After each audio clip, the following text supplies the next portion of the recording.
అంటే ముందు ప్రభుత్వాలు చేయలేదని నేను అనట్లేదు సార్, వాళ్ళు చేసేది వాళ్ళు చేసారు.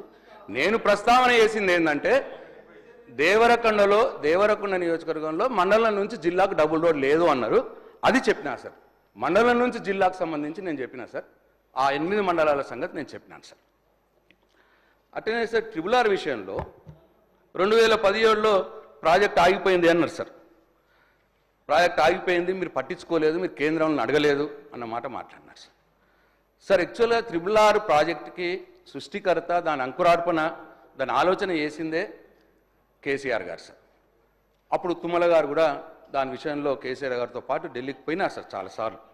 2015 నుండి పరిశు చేస్తున్న సందర్భంలో అప్పుడు ఫస్ట్ టైం మొత్తం హిస్టరీలోనే సార్ ల్యాండ్ అక్విజిషన్కి స్టేట్ గవర్నమెంట్ డబ్బులు ఇస్తుందని ఎవరు కూడా మాట ఇయ్యలేదు సార్. అప్పుడు ఆ ప్రభుత్వం మాట ఇచ్చి 50% మేము భరిస్తాము అని మాట ఇస్తే 2015 నుంచి తిరగంగా సార్ 2017లో సూత్రపాయ అంగీకారం తెలిపినారు సార్ ట్రిబుల్ ఆర్కి.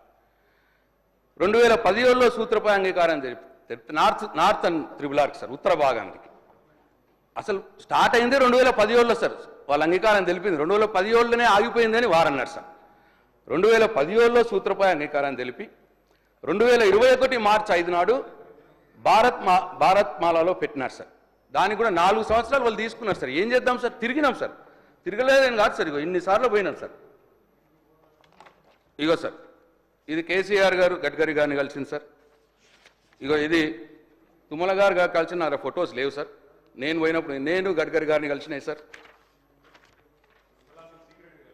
అట్లనే కేసీఆర్ గారు నేను కలిపి గడ్కరీ గారిని కలిసినాం సార్. ఇట్లా పలు దఫాలుగా వెళ్ళినాం సార్. వెళ్తే 2021 మార్చి 5 నాడు భరత్మాల ప్రాజెక్టులో చేర్చారు సార్. తర్వాత మళ్ళీ పరిశు చేస్తే 2021 డిసెంబర్ 6 నాడు అలైన్మెంట్ అప్రూవల్ చేసినారు సార్. మేము 2018లోనే అలైన్మెంట్ పంపించినాం సార్. 2021 డిసెంబర్ 6 నాడు అలైన్మెంట్ అప్రూవల్ చేసినారు సార్. అంటే ఇది స్టార్ట్ అయిందే 2015 నుంచి సార్. 2017లో సూత్రపాయ అంగీకారం, 2021లో భరత్మాలలో చేర్చినారు, 2021 డిసెంబర్లో అలైన్మెంట్ అప్రూవల్ ఇచ్చినారు. అంతా మేము ఉన్నప్పుడే జరిగినాయి సార్ మొత్తం. అయితే తర్వాత ఏమైంది సార్, వాళ్ళు పేచీ పెట్టారు. మీరు ల్యాండ్ 50% ఇస్తామన్నారు కదా, 4000 కోట్లు అయితే ల్యాండ్కు 2000 కోట్లు డిపాజిట్ చేయరు అన్నారు. 2000 కోట్లు డిపాజిట్ ఎందుకు వేస్తామండి, ఈ ల్యాండ్ మీరు ఎట్లా అక్వైర్ చేస్తే అట్లా మీరు ఇవ్వండి, మేము ఇస్తామని మాట మాట్లాడి ఆ పరిశు చేస్తే సంవత్సరం పట్టింది సార్. మేము 100 కోట్ల డిపాజిట్ కూడా చేసినాం సార్. చేసి సార్ సెప్టెంబర్ 22 నుంచి సెప్టెంబర్ 23 మట్టుకు 1 ఇయర్లో 4 జిల్లాలకు 4 ల్యాండ్ అక్విజిషన్ ఆఫీసర్లను పెట్టి ఆ ల్యాండ్ అక్విజిషన్ ప్రాసెస్ ఉంటుంది sir. 3A 3 small A 3 big A అని ఉంటుంది సార్. ఆ ప్రాసెస్ అంటే ఏంది, సర్వే నంబర్లు, ఏరియాలు అన్నీ కూడా, ఎకరాల విస్తీర్ణం అన్నీ కూడా ఫైనల్ చేసి 3D నోటిఫికేషన్ కూడా సార్ 80% భూములకు 3D నోటిఫికేషన్ కూడా ఇచ్చినాం సార్ మేము ఉన్నప్పుడు. తర్వాత ఎలక్షన్లు వచ్చినాయి సార్. ఇప్పుడు 15 నెలలు అయింది సార్. 15 నెలల్లో ఇప్పటికీ సార్ 1 ఎకరం కూడా భూసేకరణ జరగలేదు సార్. ఒక్క రైతుకు 1 రూపాయి కూడా ఇవ్వలేదు సార్ ఇప్పటికి, ఈ రోజు మట్టికి సార్. అట్లనే ఏమైంది, మధ్యలో వాళ్ళు టెండర్ పిలిచినారు సార్. టెండర్ పిలిచిన రోజు ఎప్పుడు, డిసెంబర్ 28 నాడు టెండర్ పిలిచినారు. 45 రోజులు టైం ఇచ్చి ఫిబ్రవరి 17 ఓపెన్ అవుతుంది టెండర్. డిసెంబర్ 28 నాడు మంత్రి గారు ప్రెస్ మీట్ పెట్టి మేము ఫిబ్రవరిలో ట్రిబుల్ ఆర్ వర్క్స్ స్టార్ట్ చేస్తున్నాము అని ప్రెస్ మీట్ పెట్టారు సార్. ఇప్పటికీ సార్ టెండరే ఓపెన్ కాలేదు సార్. టెండర్ కూడా పోస్ట్పోన్ చేసారు సార్. మళ్ళీ 2వ సారి పోస్ట్పోన్ చేసారు సార్ ఇప్పుడు టెండర్. అయితే ఇంకా గమ్మత్ ఏం తెలుసా సార్, దీనికి NH నెంబర్ రాలేదు సార్. ఇంకా NH నెంబర్ రాకపోతే ల్యాండ్ అక్విజిషన్ NH యాక్ట్ ప్రకారం చేయాలి సార్. NH నెంబరే రాకపోతే NH యాక్ట్ అప్లికబుల్ కాదు, ల్యాండ్ అక్విజిషనే కాదు. అట్లనే సార్ ఇంకోటి, ఎన్వైరన్మెంట్ క్లియరెన్స్ లేదు సార్. దీనికి ఎన్వైరన్మెంట్ క్లియరెన్స్ లేకపోతే పనులే స్టార్ట్ కావు. అంటే ఇప్పుడు టెండర్ కావడానికి వీల్లేదు, పనులు స్టార్ట్ కావడానికి వీల్లేదు. ఈ 15 నెలల్లో మరి ఏం చేసిర్రో మరి తమరి ద్వారా వారి సమాధానంలో చెప్పాలని చెప్పి నేను కోరుతాను. సౌత్ రీజనల్ రింగ్ రోడ్ కూడా సార్ మేమున్నప్పుడే ఇన్ ప్రిన్సిపల్ వాళ్ళు అగ్రి అయినారు. మేమున్నప్పుడు గవర్నమెంట్ ఆఫ్ ఇండియా మేము ఇద్దరం కలిసి అలైన్మెంట్ ఫైనల్ చేసి వాళ్ళకి పంపించి అలైన్మెంట్ వాళ్ళ దగ్గర ఉంది. ఇప్పుడు మళ్ళీ ప్రభుత్వం అలైన్మెంట్ మారుస్తూ ఉన్నది. ఈ అలైన్మెంట్ మారుస్తుడు ఎందుకు, ఇది కూడా సమాధానం చెప్పాలి. ఈ అలైన్మెంట్ మార్చడం వల్ల వాళ్ళు టేకప్ చేస్తారో చేయరో డౌట్. ఒకవేళ వాళ్ళు టేకప్ చేయకపోతే, NH వాళ్ళు చేయకపోతే ఈ ప్రభుత్వం మీద ప్రజల మీద 15,000 కోట్ల భారం పడబోతున్నది అని చెప్పి నేను తమరి ద్వారా గౌరవ సభ్యులకు ప్రజలకు మనవి చేస్తా ఉన్నాను అధ్యక్ష. ఇకపోతే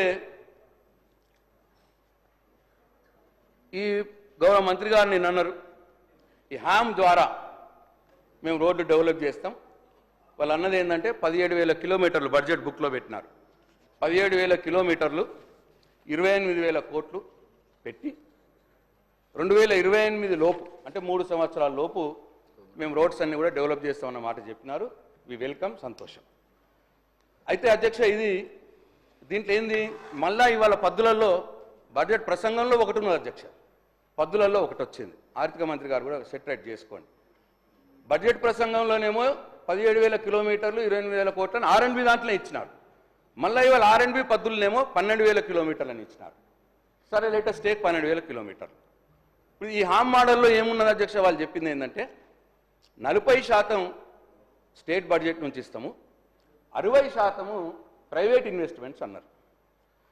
అధ్యక్ష, ఈ ప్రైవేట్ ఇన్వెస్ట్మెంట్ అంటే బ్యాంకరా, లేదు పెట్టుబడిదారా, లేదు కాంట్రాక్టరే పైసలు పెడతారా? ఇది క్లారిఫై చేయాలి మంత్రి గారు వారి సమాధానంలో. అయితే ఈ 40% ఇప్పుడు 12,000 కిలోమీటర్లకు అధ్యక్ష 19,720 కోట్లు అయితే సుమారుగా. 40% అంటే 7,904 కోట్లు వీళ్ళు బడ్జెట్ నుంచి ఇవ్వాలి. దీన్ని వీళ్ళు ఏమన్నారు, మొదటి దఫా 4,600 కిలోమీటర్లు, రెండో సంవత్సరం 4,600 కిలోమీటర్లు, మూడో సంవత్సరం 2,800 కిలోమీటర్లు. అంటే మొదటి సంవత్సరం 4,600 కిలోమీటర్లకు వీళ్ళు బడ్జెట్లో పెట్టవలసిన డబ్బు 3,029 కోట్లు. వీళ్ళ హామ్ మోడల్లో చేయాలనుకున్నది 3,029 కోట్లు పెట్టాల్సింది వీళ్ళు కేవలం ఈ బడ్జెట్లో 500 కోట్లు మాత్రమే పెట్టినారు అధ్యక్ష. మొదటి సంవత్సరమే మీరు హామ్ మోడల్లో డెవలప్ చేస్తా అనుకున్న దాంట్లో మొదటి సంవత్సరమే మీరు 40% బడ్జెట్ నుంచి పెట్టే దాంట్లో మీరు 3,029 కోట్లు పెట్టేది 500 కోట్లే పెట్టి 2,529 షార్ట్ చేస్తే మరి మొదటి సంవత్సరమే కేటాయింపులు లేకపోతే మీరు అనుకున్న టార్గెట్ ఎట్లా ముందటికి పోతారు?